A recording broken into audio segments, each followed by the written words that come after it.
मित्रों, नमस्कार। आज की बात हम एक कहानी के माध्यम से कहना चाहेंगे। एक कहानी मैं आपको सुनाता हूँ। आप इसे बिल्कुल सत्य कथा मान करके सुनिए तो ज़्यादा आनंद आएगा। सत्य कथा है नहीं, पर उसी विश्वास के साथ आप सुनिए तो ज़्यादा आनंद आएगा। दो दोस्त थे, तो एक दोस्त पढ़ाई लिखाई की और घर गृहस्थी में अपना लगता रहा। उसके बाल बच्चे हो गए और पत्नी आ गई सुंदर सी। कुछ अपना कमाई वगैरह भी करता था।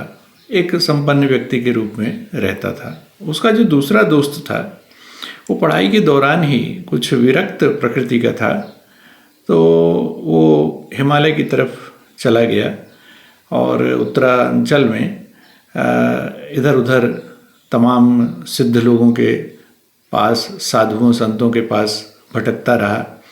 सबका सत्संग भी किया उसने, कुछ तपस्या भी की और उसके बाद वो साधु वेश में लौटा। तो साधु वेश में जब लौटा तो अपने उसी मित्र के पास आया, पुराने मित्र के पास, जो संपन्न गृहस्थ के रूप में किसी शहर में रह रहा था। उसके पास आया और आकर के उससे मुलाकात की, मिला जुला। इसने उसका खूब सत्कार किया, दोनों में दरस परस हुआ, अच्छी बातें हुई। उसने भी पूछा कि भाई कहाँ गए थे, क्या तपस्या कर रहे थे, क्या कर रहे थे, कुछ सिद्धि मिली? तो उसने कुछ ऐसा तो नहीं बताया, बस ये कहा कि हाँ, बस यही समझ में आता रहा कि संसार क्या है, सत्य क्या है, इसी पर मैं अनुसंधान करता रहा और कुछ समझ में आया, कुछ समझ में नहीं आया। अभी मैं कह नहीं सकता कि मैं सिद्धावस्था को पहुंच गया हूं या परमहंस हो गया हूं, ऐसा तो मैं नहीं कह सकता। पर हाँ, कुछ ना कुछ चिंतन करता रहा और आध्यात्मिक चिंतन में लगातार लगा रहा, यही सब करता रहा। और तुम सुनाओ, तुम्हारी क्या हाल है? तो इसने अपने संपन्नता के विषय में, अपने अध्यवसाय के विषय में, अपने बच्चों के विषय में, पत्नी के विषय में, परिवार के विषय में बतलाया। दोनों में विचारों का आदान प्रदान हुआ। इसके बाद वो शाम को जाने लगा। जब वो जाने लगा तो कहा कि मित्रवर, मैं तो अभी इसी शहर में रहूँगा, तुमसे फिर मिलूँगा मैं, और 2 दिन बाद मैं आऊँगा तो तुमसे फिर मिलूँगा और मैं तुम्हें एक चीज़ देना चाहता हूँ। तो इसने पूछा क्या चीज़?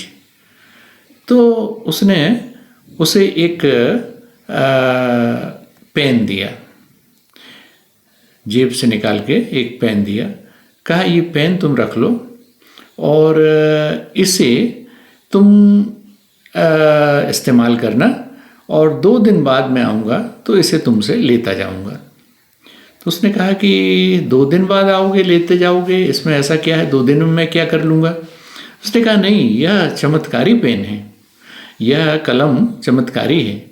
इसको ज्यों ही तुम कागज़ पे रखोगे और यह सोचोगे कि मुझे कोई कविता लिखनी है या कहानी लिखनी है, तो यह तत्काल ही कहानी या कविता जो भी तुम चाहोगे यह लिखना शुरू कर देगा। और नई नई कविताएं जो तुमने कभी सोची नहीं होगी, कभी पढ़ी नहीं होगी, मौलिक कविताएं और मौलिक कहानियाँ इससे निकलेंगी और यह कलम स्वतः ही चलती जाएगी और जब तक कहानी पूर्ण नहीं हो जाएगी या जब तक कविता पूरी नहीं हो जाएगी तब तक यह उसे लिखती रहेगी। यह चमत्कारी है, इसकी स्याही कभी खत्म नहीं होगी और इसे तुम अपने पास 2 दिन तक रखो, इस्तेमाल करो। 2 दिन बाद जब मैं तुम्हारे पास आऊँगा तो 2 दिन बाद मैं शाम को इसी समय आऊँगा तो मैं इसे तुमसे लेता जाऊँगा, क्योंकि यह मेरी है, मेरे लिए अमूल्य है, तो मैं सिर्फ 2 दिन के लिए तुम्हें इसे अनुभव करने के लिए दे रहा हूँ। तो तुम इसे ले लो और इस दौरान तुम 2 दिन में बहुत सारी कहानियाँ, बहुत सारी कविताएं लिख सकते हो। एक बहुत प्रसिद्ध साहित्यकार तुम बन सकते हो, एक बहुत प्रसिद्ध लेखक के रूप में ख्याति अर्जित कर सकते हो। इस संसार में तुम्हारा नाम हो जाएगा। 2 दिन का वक्त बहुत होता है, इस दौरान तुम बहुत सारी, पता नहीं कितनी कहानियाँ और कविताएं के रचनाकार हो जाओगे। और सभी मौलिक होंगी और सभी अद्भुत होंगी। उसने कहा अच्छी बात है, ये तो बहुत अच्छी बात है, तुमको इसके लिए बहुत बहुत धन्यवाद और मैं इसे ले लेता हूँ। ठीक है, तुम आ जाना 2 दिन बाद। और उसके बाद उसने कलम ले ली उससे और उसका मित्र चला गया जो साधु वेश में था। जब वह साधु वेशधारी मित्र चला गया तो इसके बाद यह आया। अपने सबसे पहले सारे काम छोड़ करके इसने सोचा सबसे पहले मैं इसे कलम को आजमाऊं और देखूं कैसा क्या चमत्कार है इसमें, इसके बाद फिर कुछ और काम करूंगा। तो सारे काम काज छोड़ करके सब कुछ इधर उधर का सारा जो भी दैनंदिन उसका कार्य था सब छोड़ दिया उसने और आया अपने टेबल के सामने चेयर पर बैठा और कुर्सी में बैठ करके और एक कागज़ रख लिया सामने, एक कोरी कापी, और उसके बाद उसमें उसने कलम को रखा। हाँ, एक बात और भी है, एक बात और जो मैं कहानी में बताना भूल गया आपको, बहुत महत्वपूर्ण है। उस मित्र ने, साधु मित्र ने यह भी कहा था कि जब तुम इस कलम को कागज़ पर रखोगे और यह सोचोगे कि मुझे कोई एक नई कहानी या एक नई कविता लिखनी है, तो जो तुम सोचोगे, कहानी सोचोगे तो कहानी लिखेगी, कविता सोचोगे तो कविता लिखेगी कलम। लेकिन एक बहुत महत्वपूर्ण बात उसने और भी इसमें बोली थी कि उस दौरान तुम कुछ और बिल्कुल भी नहीं सोचोगे। अगर तुमने कुछ और सोचा तो यह कलम जो है यह काम की नहीं रह जाएगी और यह फिर वैसा कार्य नहीं कर पाएगी जैसा इसे करना चाहिए, वह कार्य संपादित नहीं हो पाएगा इससे। और जब इससे यह सोचोगे इसे कागज़ में रखते ही कि मुझे कोई कहानी लिखनी है तो ये कहानी लिखेगी, कविता लिखनी है तो कविता लिखेगी। लेकिन अगर तुमने कुछ और सोच लिया उस दौरान, तो जो तुम सोचोगे उस सोचने के कारण यह कहानी और कविता लिखने का जो इसका चमत्कारी कार्य है वह यह नहीं कर सकेगी और यह निष्क्रिय हो जाएगी और तुम्हारे काम की उस समय ये नहीं रह जाएगी। तो ये बहुत ज़रूरी है। तो यह भी उसने बोला कि और कुछ सोचना नहीं है, यानी हर दृष्टि से तुम्हें निर्विचार रहना है। सिर्फ अगर सोचना है तो बस कहानी कविता जो लिखना है बस उसी के बारे में, और उसमें तुमको कोई अपने से सोच के नहीं लिखना है। तुम तो सिर्फ कलम की नोक रखोगे, निब को रखोगे और यह लिखना शुरू कर देगी। यह कलम ही सोचेगी, यही लिखेगी। तुम्हें कुछ अपने से कहानी और कविता नहीं सोचनी, बस यह सोचना जरूरी है, कुछ और ना सोचकर, कुछ और कतई नहीं सोचना है। सिर्फ यह सोचना है कि मैं कहानी लिखने जा रहा हूँ या मैं कविता रचने जा रहा हूँ। तो ये स्थिति थी। तो आया, बैठा और कलम को उसने रखा उसमें कागज़ में। जो ही उसने कलम रखी, कलम अपने से चलने लगी और चलते चलते चलते चलते उसने सोचा था कि कविता लिखनी है, तो एक बड़ी सुंदर सी कविता उसकी 1 पेज की, 1 पृष्ठ की लिख गई। उसके बाद उसने सोचा कि एक और कविता लिखनी है, तो वो कविता भी लिख गई दूसरे अन्य विषय पर, और बड़ी ही सुंदर, बड़ी अद्भुत कविता, जैसी कभी ना किसी ने सुनी, ना देखी, ना पढ़ी। अद्भुत कविता, अलौकिक, विलक्षण। बहुत प्रसन्न हुआ वो। उसने सोचा अच्छा कहानी लिख के देखते हैं। उसके बाद उसने उसको कलम को रखा और सोचा कि एक छोटी सी कहानी मैं लिखने जा रहा हूँ। उसके बाद एक अच्छी सी छोटी सी कहानी 4-6 पृष्ठ की उसकी लिख गई।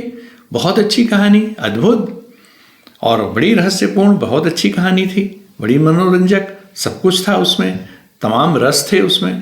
तो यह तो बड़ा प्रसन्न हुआ। अब उसे लगा कि यार ये तो बहुत अच्छा है, इससे तो मैं साहित्यकार बन जाऊंगा, और उसने यह क्रम चालू रखा। अब उसे जब कोई खाने के लिए बुलाने आए कि खाना खाना है, तो उसने कहा नहीं नहीं नहीं, मुझे अभी खाना नहीं खाना, मैं अपना काम कर रहा हूँ। उससे फिर उसकी पत्नी ने बोला कि भाई अब सोने का वक्त हो गया। कहा नहीं नहीं, मैं सो जाऊँगा बाद में, तुम सो जाओ, मैं तो अभी कुछ कार्य कर रहा हूँ। उसने अपना कमरा बंद किया और उसको लगा बस 2 ही दिन का तो मौका है, 2 दिन में मैं जितना लिख लूँगा उतना बड़ा मैं साहित्यकार बन सकूँगा।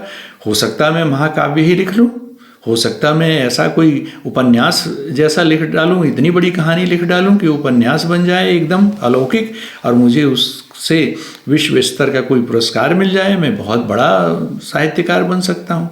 तो यह सब जो उसके अंदर चल रहा था, उसके कारण वह जब भी बैठता था लिखने के लिए, तो जब भी वह सोचता था कि कहानी या कविता लिखूँ, तो कहानी कविता लिख जाती थी।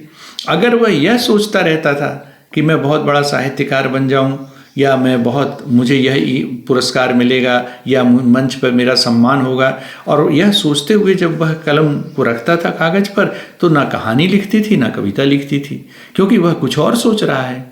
तब उसे याद आया कि उसके मित्र ने बोला था कि तुम्हें कुछ और नहीं सोचना है।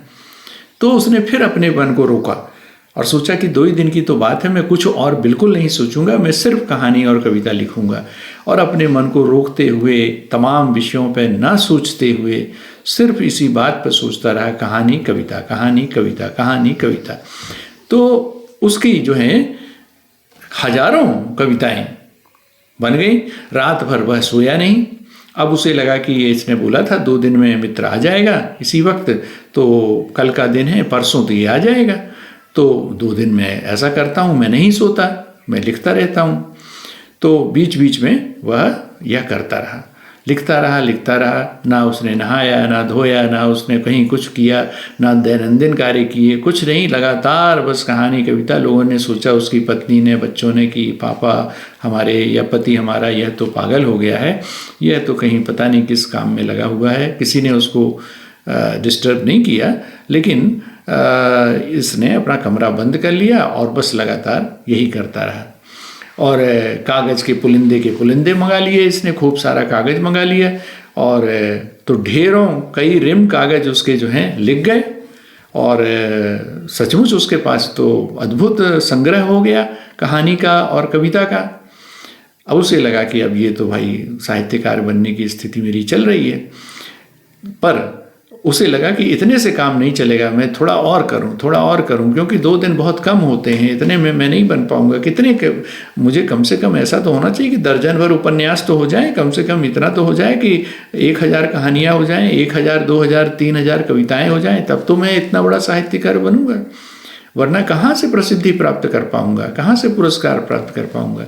इसी लालच में वह इस ख्याति के स्पर्धा में और इसी लालच में लगातार लगा रहा और लिखता रहा। अब लिखते लिखते दूसरा दिन आ गया, दूसरे दिन की शाम हो गई। अब वो और तेजी से लिखे। इस बीच उसे भूख प्यास सब भूल गई, सब कुछ भूल करके वो लगातार लिखने में लगा रहा। अब जब 2 दिन बीत गए और उसका मित्र शाम को आना था, शाम से रात हो गई और मित्र नहीं आया। अब इसे लगा कि अब क्या होगा। तो उसके बाद अब इसे लगा कि अब तो मित्र किसी भी क्षण आ सकता है, कभी भी आ सकता है। अब इसने फिर जब कलम रखी तो सोचा इसने कि अब मैं कहानी कविता लिखूं, तो इसे कहानी और कविता लिखने का भाव ही इसके अंदर से लुप्त हो गया। और इसके मन में भाव क्या आ गया, मित्र आता ही होगा। बस इसे लगे कि बस कलम लेने वाला मित्र आ रहा है।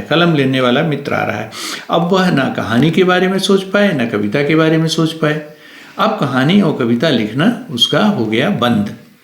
अब वह कितनी भी कोशिश करे, जो ही वो कलम लेकर के उसमें बैठता था, त्यों ही उसके दिमाग में आता था, मित्र तो आता ही होगा, घंटी बजने ही वाली है, अब किसी भी समय यह द्वार पे आता। किस कारण से, फिर मन में सोचता रहा, किस कारण से मित्र नहीं आया, कहीं उसके साथ कोई दुर्घटना हो गई क्या, क्यों नहीं आया। मतलब तमाम ऐसी बातें मित्र के आने को लेकर के, जो मित्र के आने की आशंका, यही उसके विचार का केंद्र बिंदु बन गया कि मित्र, वह आशंकित हो गया कि मित्र किसी भी क्षण कभी भी आ सकता है। उसके मन में बस यही चल रहा था। अब लगातार यही सोचते सोचते अब कहानी और कविता लिखना दोनों का दोनों कार्य बंद हो गया। अब वह कितनी भी कोशिश करे, जब भी वो कलम लेके बैठे और जब भी कोशिश करे, तो भूख प्यास की तो बात खत्म थी, उस पर तो उसने नियंत्रण कर लिया था। लेकिन सबसे बड़ी बात यह थी कि मित्र आ सकता है, उसकी आशंका, और यह कलम मेरे पास जा सकती है, इसकी आशंका। और इस आशंका के कारण मैं साहित्यकार बनने से रह जाऊंगा, मैं पुरस्कार विश्व स्तर का नहीं प्राप्त कर सकूंगा। नहीं तो हो सकता मैं नोबेल पुरस्कार प्राप्त कर लूँ, मैं कोई ऐसा बड़ा विश्व स्तर का कहानी का और कविताओं का पुरस्कार प्राप्त कर लूँ। लेकिन यह सब सोच उसको और मिश्रित हो गई उसकी इस आशंका से कि बस मित्र पहुँचता ही होगा। और इसी आशंका के कारण वह कहानी कविता अब नहीं लिख पा रहा था। कलम भी उसके पास थी, कागज भी था, सब कुछ था, लेकिन कहानी लिखना संभव नहीं हो पा रहा था। बहुत चिंतित हुआ। अब वह जितना चिंतित हो उतना ही, वह चिंतित होने का अर्थ ही है किसी न किसी विचार में निमग्न होना। तो वह विचार उसको कहानी और कविता लिखने का जो स्वतंत्र विचार था उससे हटा के कहीं और ले गया। उसके विचार में दूसरी चीजें चलने लगी और सबके मूल में था कि यह मुझसे किसी भी क्षण छिन जाएगा, यह कलम मुझसे किसी भी क्षण छिनने वाली है, छीनी जाने वाली है। यह आशंका उसे इस बुरी तरह से इसने घेर लिया कि अब उसके लिए मुश्किल हो गया कि वह कोई कहानी और कविता लिख सके। अब सोचिए, ऐसी स्थिति में अब वह जब खाने के लिए उसकी पत्नी ने बोला कि भाई खाना तो खा लें, आप कम से कम कहानी कविता नहीं लिख रहे हैं तो खाना ही खा लें। लोगों ने देखा, पत्नी उसके पास आई, देखा कि ये कलम हाथ में लेके बैठे हुए हैं, ना उसमें से एक भी शब्द लिखा जा रहा है, ना कुछ कर रहे हैं, चुपचाप बैठे हैं, घंटों से बैठे हुए हैं। तो उसने टोका कि आप घंटों से बैठे हुए हैं तो कुछ खाना ही खा लें, पेट में कुछ चला जाएगा, अन्न तो अच्छा लगेगा आपको। इसके पास थाली रखी है। अब इसने सोचा कि अच्छा ठीक है, खाना ही खा लेते हैं। तो खाना खाया तो उसमें भी उसकी रुचि नहीं हुई, क्योंकि खाना तो खा रहा था लेकिन सोच यही रहा था कि अब ये तो मैं तो साहित्यकार नहीं बन पाए, तो कलम मुझसे चली जाएगी, ये कलम चली जाएगी। अब वह खाना भी खा रहा है तो खाना तो जरूर खा रहा है, पेट में उसके जा रहा है, लेकिन खाने में वह क्या खा रहा है इसे उसका कोई ध्यान ही नहीं है।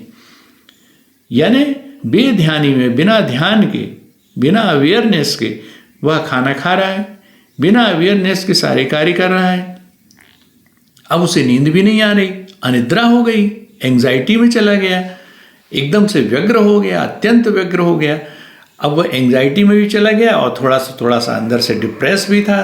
नैराश्य ने भी घेरा कि यह तो कलम मुझसे चली जाएगी, यह सब मेरा, यह जो अलौकिक मैं व्यक्तित्व बन सकता था, यह अवसर मुझसे छीना जाने वाला है। बस मित्र आता होगा।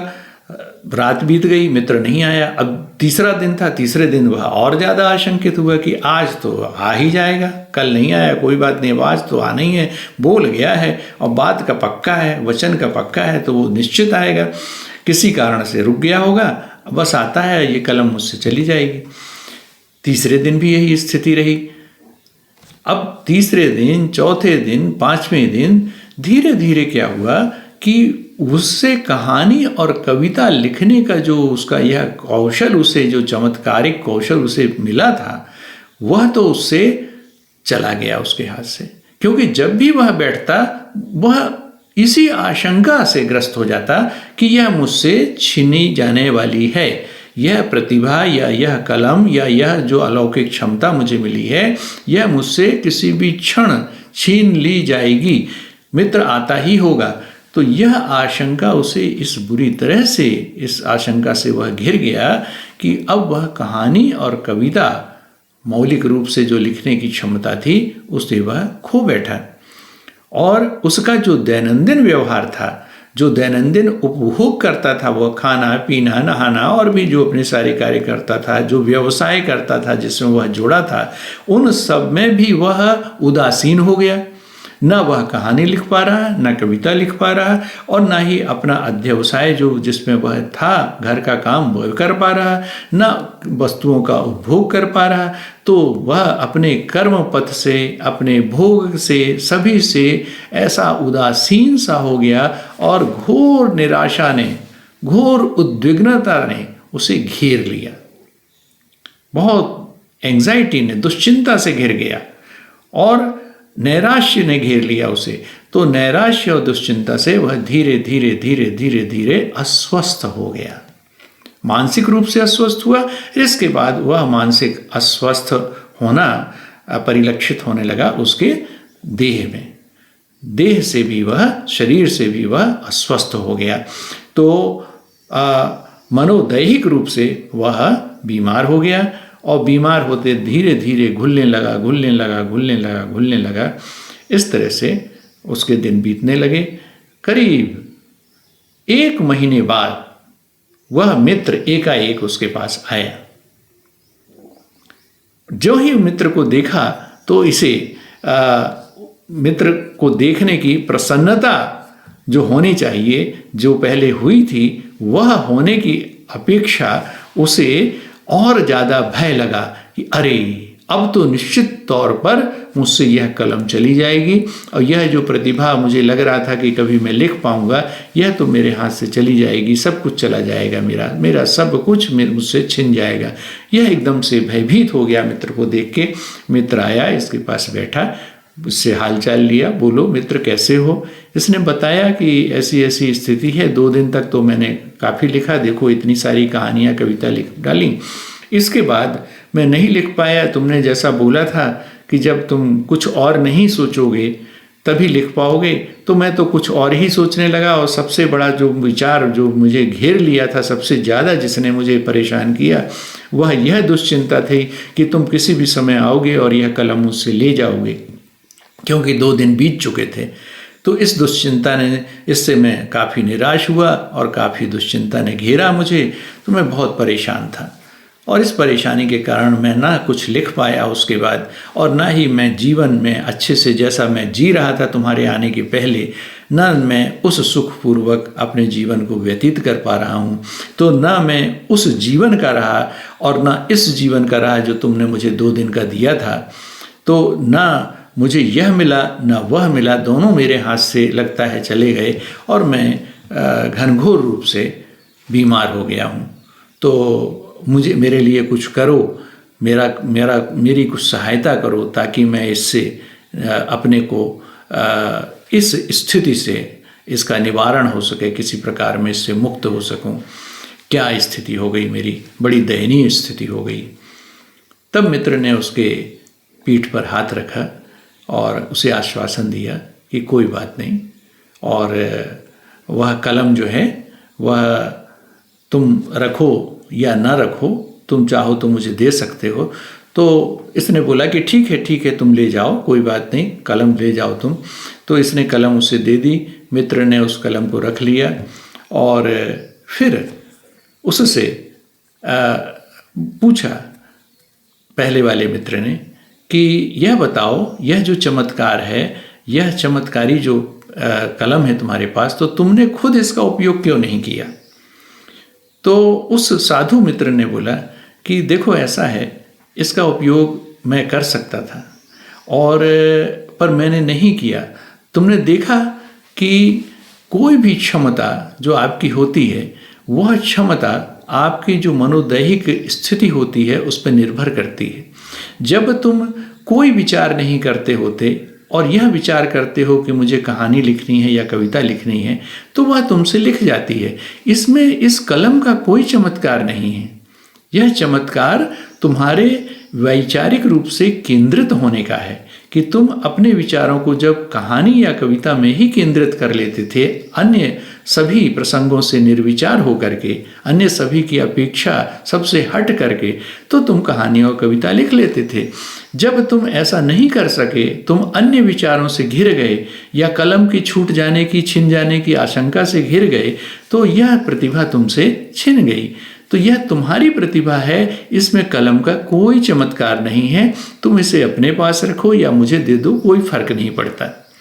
इसका कोई उपयोग ना तुम्हारे लिए है ना मेरे लिए है। यह तो तुम्हारे मन का खेल है। यह तुम्हारे मन का खेल था, जिसे मैंने आजमाने के लिए या तुम्हें इसका बोध कराने के लिए यह कलम का एक बहाना लिया था। यह कलम चमत्कारी नहीं है, ना मेरे लिए और ना तुम्हारे लिए। चमत्कार सारा का सारा तुम्हारे अंदर छिपा है। फिर दूसरी बात उसने कही कि एक और महत्वपूर्ण बात मैं तुमसे कहना चाहता हूँ, चूँकि मेरे मित्र हो तो मैं बतलाना चाहता हूँ कि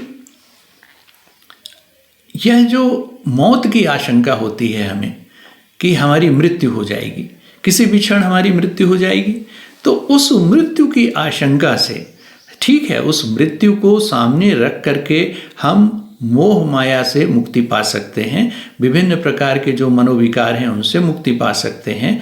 और हमें इस प्रकार के अहंकार नहीं होना चाहिए, हमें किसी चीज़ के प्रति मोह और लोभ नहीं होना चाहिए, या किसी चीज़ को हम ये माने कि यह हमारे परमानेंट पोजीशन में हमेशा मेरे अधिकार में रहेगी, यह नहीं मानना चाहिए। यहाँ तक कि हमारी देह भी हमारे परमानेंट पोजीशन में नहीं रहती, स्थायी रूप से हमारे अधिकार में नहीं रहती, यह भी नष्ट प्राय है। तो यह अनित्य संसार के विषय में हमारा जो भान होता है और जिससे हमारी मानसिकता पर प्रभाव होता है वह तो ठीक है, लेकिन इस आशंका से हम दैनंदिन जीवन ही जीना बंद कर दें या दैनंदिन विचार में ही हम लगातार इसी विचार से 24 घंटे घिरे रहें कि मैं मर जाऊंगा, मैं मर जाऊंगा, तो अगर हम 24 घंटे में मर जाऊंगा ही विचार करेंगे तो हम कुछ भी नहीं कर पाएंगे और जीवन के किसी भी पक्ष का आनंद नहीं ले सकेंगे। तो जीवन के, चाहे वह आध्यात्मिक पक्ष हो चाहे कोई अन्य भौतिक पक्ष हो, तो जीवन को समग्रता से जीना बहुत आवश्यक है। और जीना समग्रता से तभी संभव है जब हम मृत्यु के विषय में ध्यान तो रखें, लेकिन 24 घंटे हम हर पल यह आशंका ना रखें कि हाँ मैं अभी मर सकता हूँ, अभी चला जाऊँगा, या मृत्यु किसी भी क्षण आ जाएगी तो मैं चला जाऊँगा। इस आशंका से अगर हम विचार करेंगे, जैसे तुम कलम के विषय में आशंकित हो गए थे कि यह कलम मुझसे कभी भी छिन जाएगा, तो उससे तुम्हारी सारी जो प्रतिभा थी, सारी जो सुख भोग प्राप्त करने की क्षमता थी, वह सब तुमसे चली गई, तुम्हारे पास कुछ नहीं बचा। तुम शुद्ध रूप से नैराश्य में और दुश्चिंता में से ग्रस्त हो गए। तो नैराश्य और दुश्चिंता से ग्रस्त हो जाएं हम, इस कदर हमें मौत की आशंका नहीं होनी चाहिए। सिर्फ मौत का विचार इसलिए होना चाहिए कि हमें अपने जीवन की अनित्यता का बोध हो, और जीवन की अनित्यता का, भौतिकता की अनित्यता का बोध होना आवश्यक है। लेकिन यह आवश्यक बिल्कुल नहीं है कि हम हर पल सिर्फ इसी से आशंकित रहें कि मैं मर जाऊंगा, मैं मर जाऊंगा, क्योंकि अगर यह भय हमें ग्रस्त कर लेगा, यह आशंका नहीं है, यह आशंका के साथ भय मिश्रित है, तो यह भय अगर हमें ग्रस्त कर लेगा तो हमारा दैनंदिन का व्यवहार प्रभावित हो जाएगा और हमारी संपूर्ण प्रतिभा, चाहे वह लेखन की हो, चाहे कलाकारी की हो, चाहे अन्य वैज्ञानिक शोध की हो, हर प्रकार की क्षमता, हर प्रकार की प्रतिभा इससे नष्ट हो जाएगी और हम शुद्ध रूप से एक निराश और दुश्चिंताग्रस्त व्यक्ति बन जाएंगे। एक बीमार मानसिकता का निर्माण होगा। इसलिए इस कलम के माध्यम से मैंने ये दो चीज़ें तुम्हें समझाने का प्रयास किया। तुम मेरे बहुत अच्छे मित्र हो, इसलिए मैं चाहता हूँ कि मित्र के किसी काम तो आए, शायद मैं तुम्हारे काम आ सका। तो पहले वाले मित्र ने जो भौतिकता में रह रहा था गृहस्थ आश्रम में, उसने अपने साधु मित्र को गले लगाया। दोनों लोग एक दूसरे से गले मिले और दोनों के अश्रु भी निकले। दोनों ने एक दूसरे से मित्रता निभाई और यही इस कहानी का, इसी में आपने इसका निष्कर्ष भी समझ लिया होगा।